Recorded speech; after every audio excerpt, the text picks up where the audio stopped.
Present by Music।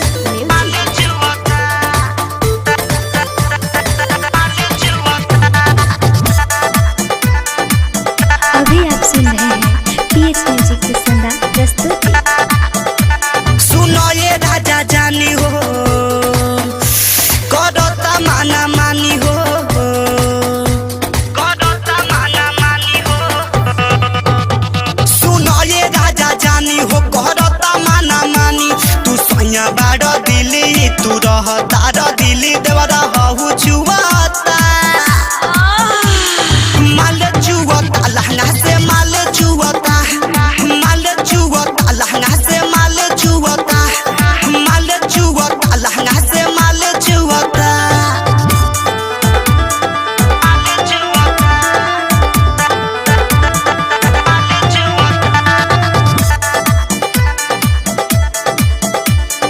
माँ Jagdamba recording studio Madhopur. केन house से आवे हमके पीछा ही से धरे कहेला कि चलो भौजी हहु सब करे। केन हाउस से आवे हमके पीछा ही से धरे कहेला कि चलो भौजी हहु सब करे।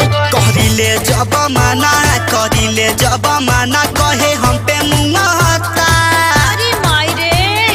माल चुआता लहंगा से माल चुआता माल चुआता लहंगा से माल चुआता माल चुआता लहंगा से माल चुआता।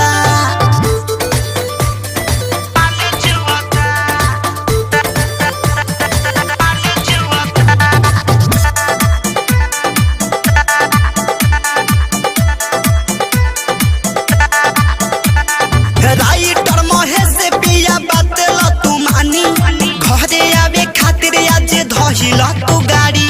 राइटर महेश पिया बातेल तू मानी घरे आवे खातिर आज धहिल तू गाड़ी। लागता बड़ी डहर ना रहे ओकरा संग रंग बाज राजा खुहाता माल चुआता लहंगा से माल चुआता माल चुआता लहंगा से माल चुआता माल चुआता लहंगा से माल चुआता। सुनो ये राजा जानी हो करता माना मानी।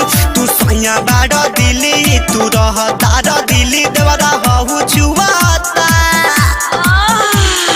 माल चुआता लहंगा से माल चुआता माल चुआता लहंगा से माल चुआता माल चुआता लहंगा से माल चुआता।